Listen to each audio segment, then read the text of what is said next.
ഒരു പുതിയ സംവിധാനം ഏർപ്പെടുത്തുമ്പോൾ നമ്മൾ പഠിക്കും. അതിന് പരിമിതികളൊന്നുമല്ല. നമ്മളത് സ്റ്റഡി ചെയ്യും. എല്ലാ മാസവും നമ്മളത് റിവ്യൂ ചെയ്യും. എല്ലാ മാസവും. കാരണം ഒരു പുതിയ കേരളത്തിൽ ആദ്യമായി നടപ്പിലാക്കുന്ന ഒരു സ്കീമാണ്. അപ്പോൾ അതിന്റെ എല്ലാ കാര്യങ്ങളും ഇപ്പോൾ നിങ്ങൾ ചോദിച്ച മലബാറിലെ കാര്യങ്ങൾ ഉൾപ്പെടെ ആ കൂട്ടത്തിൽ നമ്മൾ സ്റ്റഡി ചെയ്യും. എന്നിട്ട് നമുക്ക് അതിൻ്റെ അകത്ത് എവിടെയാണ് കുറവ്, എന്താണ് കുറവ് എന്ന് മനസ്സിലാക്കി അതുകൂടി പരിഹരിക്കാനുള്ള ശ്രമം ഉണ്ടാവും. അല്ല, അത് ആലോചിക്കും. ഇത് നമ്മൾ സ്റ്റഡി ചെയ്യട്ടെ. ഓരോ ജില്ലയിൽ നിന്നും എത്ര പേരാണ് ഒരു ദിവസം ഓർഡിനറി ബസ്സിൽ കയറുന്ന സ്ത്രീകളുടെ എണ്ണം എത്രയാണ്, ഒരു മാസം എത്ര വരും എന്ന് നമ്മൾക്കിപ്പോ ഉള്ളത് KSRTCയിലത്തെ നിലവിലത്തെ ഒരു സർവേ നടത്തിയിട്ടുള്ള കണക്കാണ്.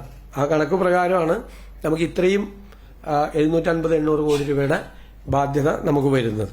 അപ്പൊ അത് നമ്മൾ സ്റ്റഡി ചെയ്യുമ്പോൾ എവിടെയാണത് കുറവ്, എവിടെയാണ് ഒരു സ്ത്രീകൾക്ക് വേണ്ടി നമ്മൾ കൊടുക്കുന്ന ഒരു സ്കീമാണ്.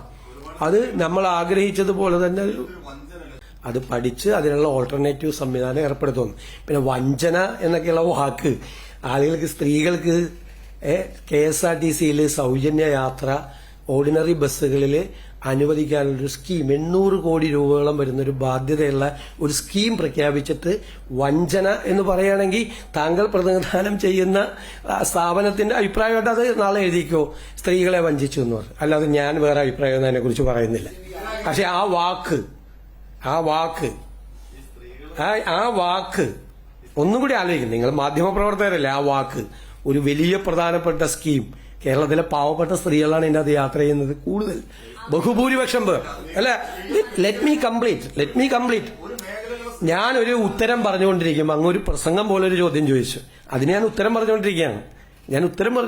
അങ്ങനെ അസ്വസ്ഥരാവല്ലേ. നിങ്ങൾ 3 പേരും ചോദിച്ചുകൊണ്ടിരിക്കുകയാണ്. ഒരേ ചോദ്യം ചോദിച്ചുകൊണ്ടിരിക്കുകയാണ് 3 പേരും. ഇനി വേറെ ആർക്കെങ്കിലും ചോദിക്കാനുണ്ടെങ്കിൽ ചോദിക്കും. അവരുടെ ചോദ്യത്തിന് ഞാൻ മറുപടി പറഞ്ഞു.